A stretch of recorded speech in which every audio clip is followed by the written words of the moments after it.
What's going on, my broskiis? My name is Toadskii, back again, here to bring you guys yet another One Piece Treasure Cruise video. In this video, we are going through some accessible teams for this upcoming treasure map versus Capone Gang Bege.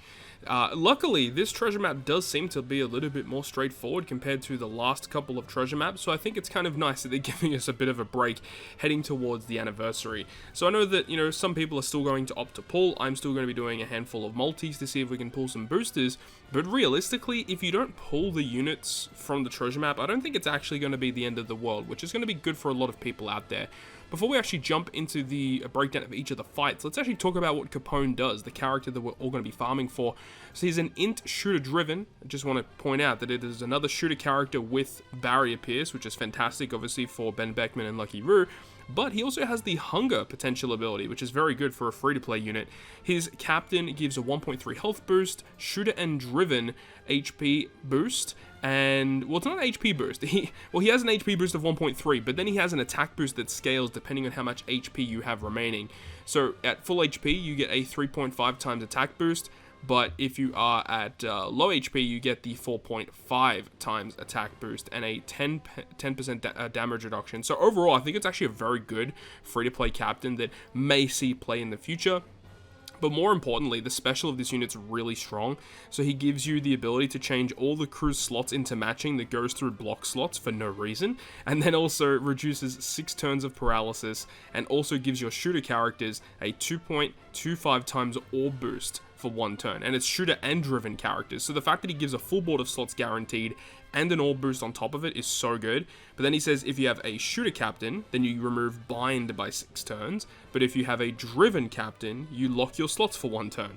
Like, this unit's going to be really good in a lot of content moving forward, and even in, like, difficult content, I feel like this type of special that can just generate a full board of slots and also lock them and also give you good utility, like, this is a very, very good unit, honestly. Very, very strong. He cannot be blown away as a crewmate, unfortunately does not have a good support effect, and of course he does have a Rumble kit, but he's not going to really see a lot of play in Rumble. Just overall, I think it's a really solid free-to-play unit, and I like that we're getting really good free-to-play treasure map characters. You know, there have been a couple over the past few months that have been questionable, but this unit's actually very good. So I guess without further ado, let's go ahead and start talking about each of these boss fights. Okay, so first Battle Rush boss versus Duval. He is an int boss, so you predominantly want to be building a side team against this guy.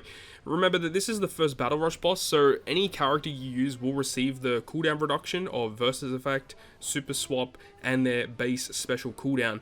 But the actual effects here is that there's going to be Special Bind for 4 turns, 4 turns of Burn, and then there's 5 turns of Defense and 5 turns of Rainbow Shield. So the recommended units here being the Treasure Map Chopper that came out during, I think it was Film Red, but also the Garp character from the previous Kizuna. Remember, if you do opt to use Garp, make sure you have a way to activate his super type, so you need like a Sengoku, Luffy, Ace, Sabo character on your team.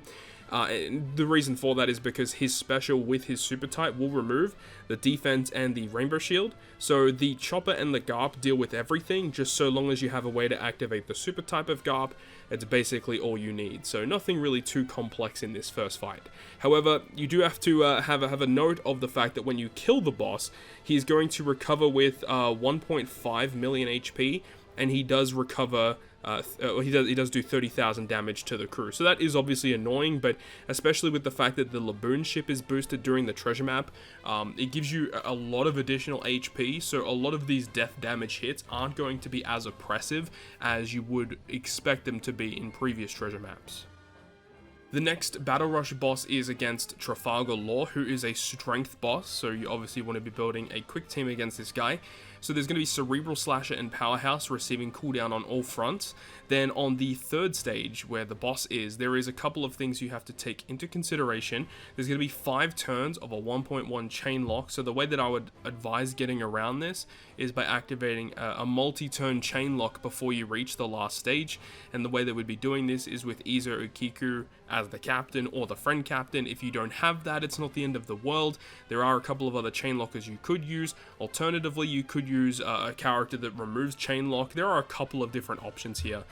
In terms of other gimmicks though, there is a full board of block slots, which is annoying, 5 turns of blindness, and then your bottom right character will be switched into the captain for 5 turns, and then also 5 turns of rainbow shield. So on paper, this does seem like a very oppressive boss with a lot of annoying gimmicks, but there are a couple characters that just straight up counter this boss. Obviously, as I said, Izo Okiku to give you a multi-turn chain lock, so you don't have to worry about the bad one that's inflicted. Now, in terms of block slots and a rainbow shield, you do have the Big Mom that actually deals with that, which is really good. She deals with the block slots, changing them into matching. You do need to have a powerhouse or a driven captain in order to change them into matching and also get an additional chain lock if you want, but we're not worrying about her chain lock. But the reason why that doesn't matter is because ideally in this case, our bottom right character, which is Fujitora, becomes the captain, the previous treasure map character that is, and he has a really cool effect that when he becomes the captain during the middle of the quest, he gets a buffed captain effect, so he gets like a 4.5-ish times attack. It's something crazy. He gets a really good attack boost, and then obviously his super type gives you a 1.75 color affinity to the crew, and that's really nice because there is an interrupt if you use a color affinity boost. So Fujitora is one of the recommended characters here. Big Mom helps you deal with a lot of the gimmicks, and another thing as well is that it looks like, according to the gimmicks, you're inflicted with blindness first before the captain swap, and then Fujitora as a crewmate removes the blindness for you.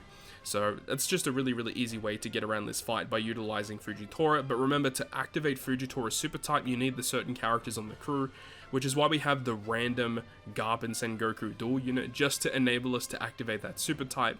Literally the only reason why they're here. And then the Bone Kichi, because we can get a conditional boost on this stage because Law does not have any immunity debuffing effects, so you can just use and apply any status effect to the enemy. The third Battle Rush boss is against Eustass Kid, who is a strength unit, and there is going to be a quick Psi and Int cooldown on all fronts, and Shank's crew is going to be the best character to use in this quest, as on Battle 3, the enemy can become either Strength or Int, so having Shank's crew to become the Psi character versus Int, or to become the quick character versus Strength. And there's also 7 turns of Special Bind, which obviously he deals with. Then there's also a full board of block slots, which Shank's crew also changes into matching. And then there is an attack down based on your chain multiplier, but there's actually 2 of these that will be occurring. There's one that if you're 3 or less, and there's one if you're 4 or more. So you need to have a chain that is between 3 and 4, and of course, Shank's crew give you a 3.75 chain lock. They're basically shoehorning this character in as like, you must use this character in this quest. Additionally, there is resilience here, and as we all know, when you have Shank's crew as the captain, when you tap a perfect, you can do end of turn damage.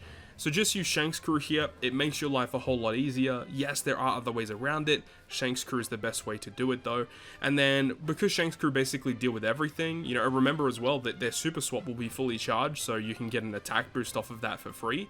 So the rest of the crew can just be dedicated to other effects. And remember, because the boss can be Psi or Int, you want to balance it out between having quick and Psi characters, so make sure to do that. Smoothie another really good unit because they can either be quick or Psi, and they do an orb boosting effect. So I feel like they're going to be a pretty good option on this team if you don't have many options at all, to at least give you a bit of variety in terms of the damage potential that you can do versus Strength or versus Int.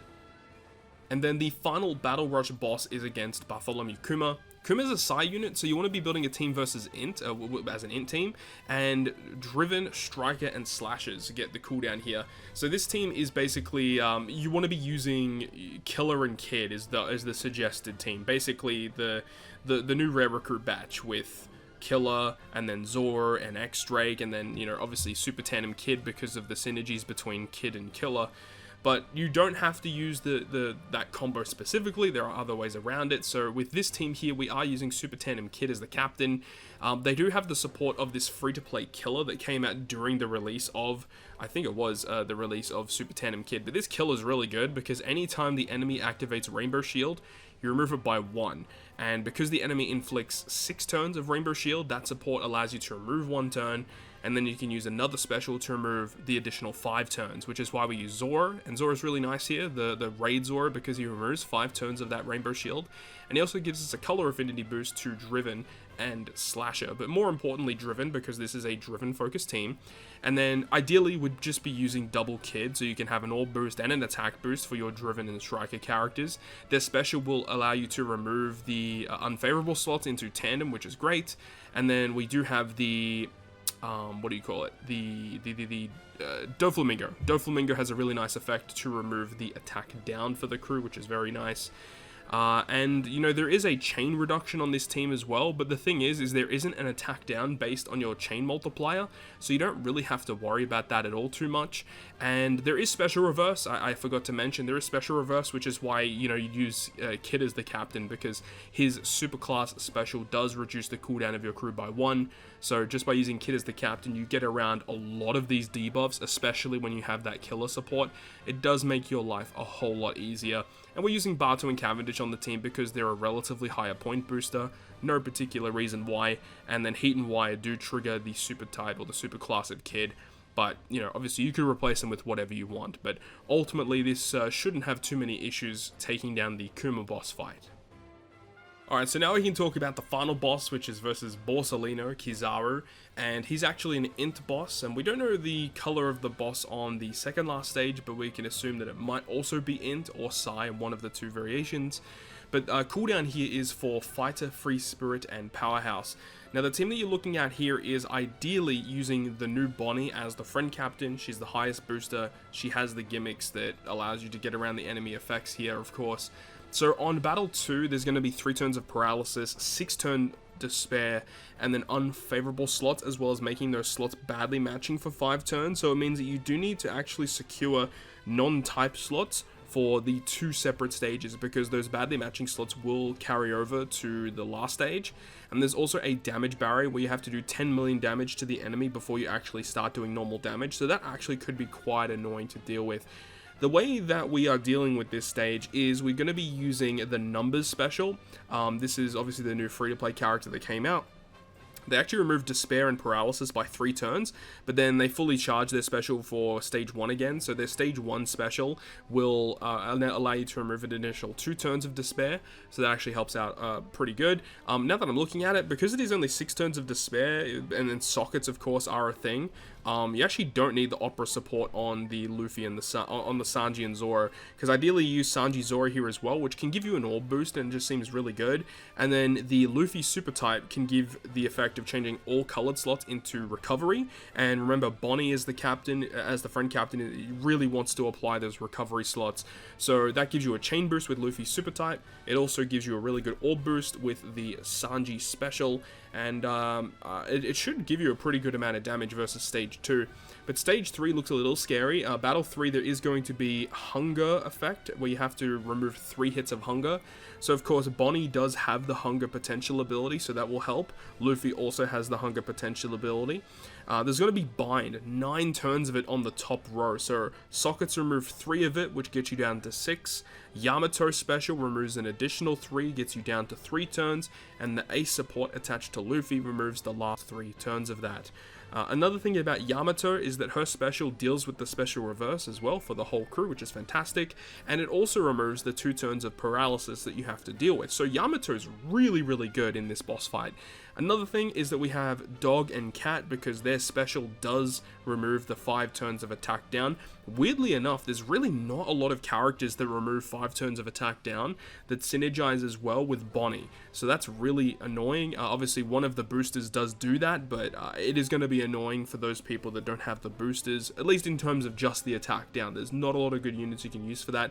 Dog and Cat are good, they're a really good unit of course, but they don't synergize well with Bonnie, unfortunately. So another thing as well is that you have Bonnie with her super type, which generates a full board of recovery slots for you, as well as gives you a chain boundary, and her special does allow you to get a really good color affinity boost. So that's the way that we're dealing with this stage. We have like Bonnie's chain boundary, her color affinity boost. You're going to have an orb boost from Cat Dog, but that doesn't really matter too much for the team. You're going to have the tap timing effect from Yamato, and also Luffy special, which you need to activate, which can give you a very significant attack boost for your quick, Psy, and fighter characters, which is going to be the important characters for this team, which is good. And remember that when you actually defeat the boss, he is going to do 100,000 damage to you, but with the effect of the ship giving you a lot of additional HP. And remember that with Bonnie and Luffy as the captain, you are going to be consuming your recovery slots, whether you hit good, great, or perfect. So you're going to be able to recover a lot of HP back, even if you would have taken some, so it's not really going to be too bad. Taking that death hit is not going to be an issue. So this team actually should be able to get the job done versus Borsalino. And finally, we need to talk about the Intrusion boss fight versus Capone gang Bege. With Bege, there is cooldown for Quick Sign Int, and there is an additional preemptive effect which says that you get a full board of int slots, and for 2 turns it increases the chances of your int slots appearing. So that's a little bit of a weird effect, but of course this team that we're looking at is once again ideally using Bonnie as the friend captain. When you have Bonnie as a captain, she says that any int slot that you receive will be changed into a recovery slot instead, so that obviously is where she comes into play. Now, Battle 3, it says, I don't know if this is it's a mistake, but it does say on Battle 3 is when the first mini-boss is, and then the final boss is on Battle 4. So it looks like there's going to be 4 stages to this intrusion, so there might be just a stage of mobs on Battle 2, which would make a little bit of sense. Remember that Bonnie, you want to actually consume a lot of recovery slots to get her best effect, where, you know, you get a higher color affinity boost if you consume a certain amount of recovery slots. They probably want you to use a lot of them on stage 2, and then stage 3 you can consume more recovery slots once again. That's ideally what they're trying to get at, I would guess. Anyways, for Battle 3, there's going to be 30k damage, which is annoying, but of course with Bonnie you can heal that depending on your team comp. There is going to be fear, annoyingly fear is going to be inflicted, so 3 turns of that, so it means that any of your crewmates that have crewmate abilities, they're all turned off on stage 3. Now there's also going to be 9 turns of bind inflicted to your top row, normal attacks only, and then an attack down based on your chain. And you need a chain that exceeds 2.5, and there's going to be a delay immunity as well. And if you defeat the enemy, 30k damage dealt to you once again. So with this team, again, as we said, we're using Bonnie, and we're going to have Sheng's crew as the captain, which is nice because it's going to be very, very important for the last stage in particular. But with that in mind, we can use the Sheng's Crew Super Swap, which enables us to get a full board of matching slots and a 2.25 attack boost, and then we can use the Sheng's Crew Special ability, which will enable us to get the Chain Lock for like 4 turns, and then because we will be in the Psi variation when we swap into them, the Psi variation gives us a color affinity boost, a 2.25 color affinity boost for 3 turns. I guess that's fine. If you wanted the base attack boost, you could switch around, start as Psi, switch into Quick, then use the Quick special. Either way, that's the ideal situation here anyway. When we move into the final stage, there's going to be a lot of additional gimmicks, and this is where Sheng's crew is really good because there's 4 turns of special bind inflicted to the crew, and this is where they would suggest to you to use Legend Hawkins, the new Hawkins, as the captain, because his super type will remove 4 turns of special bind as well as giving you an attack boost and stuff like that. But with this team comp here, we can use the Bonnie super type to change the block slots that we get into recovery and also give us the chain boundary, but because we're still going to have the chain lock from Sheng's crew, it's not really going to matter too much. There is chain coefficient reduction, but once again, the chain lock negates that. There's going to be 5 turns of threshold, 5 turns of defense up, and a barrier where you have to do 20 combo hits against it to pierce it. So having a special that removes barrier is obviously really good, but this is where this free-to-play Frankie is exceptionally good here, because he has a really interesting effect that does 20 hits of damage to the opponent, which allows you to essentially remove the barrier for 1 turn. But then it also removes defense up by 6 turns, and if you have a chain lock when you launch the special of this Frankie, then he buffs it by 0.25. So that's just a really nice added bonus where this Frankie allows you to buff your chain lock that you already have, remove the defense, and essentially remove the barrier. So that Frankie is really good, and with the support of the treasure map legend Sanji, you can generate an orb boost off of that. If you don't have it, it shouldn't be the end of the world. It doesn't really matter. Honestly, it's probably better if you do remove it, because we do have this rare recruit from the worldwide anniversary batch, the Eleonora and Ganryu, and their special does remove the threshold for you, and if you have a it says if your captain is Quick or Psi, you get a 2 times attack boost for 3 turns, but then with that in mind, then you can use the Luffy special, of course, which will state that if you have an attack boost, you get the orb boost instead, so you can get a really solid orb boost from Luffy. So realistically, you do not need the support on the Frankie. And then, of course, you've got Luffy as well. The Luffy special giving you really good orb boost, good attack boost from Ganryu, Frankie for his utility, and that's pretty much it. I mean, we do have the Rayleigh support on Luffy, which helps us remove, again, more turns of bind on the previous stage, and Bonnie, of course, gives a really solid color affinity boost. She gives us the full board of matching slots, and even though Bonnie only boosts Psy and fighter characters, essentially all the characters in the top 2 rows will be boosted by this, because Shanks will be in his Psy form, we have Frankie who is Psy, Luffy's a fighter, and obviously Bonnie herself. So this is a really solid team that I think should be able to get the job done versus Bonnie, and of course the fact that Bonnie does have that additional boost of being a 2x point booster is going to make it a little bit easier to grind those treasure map points.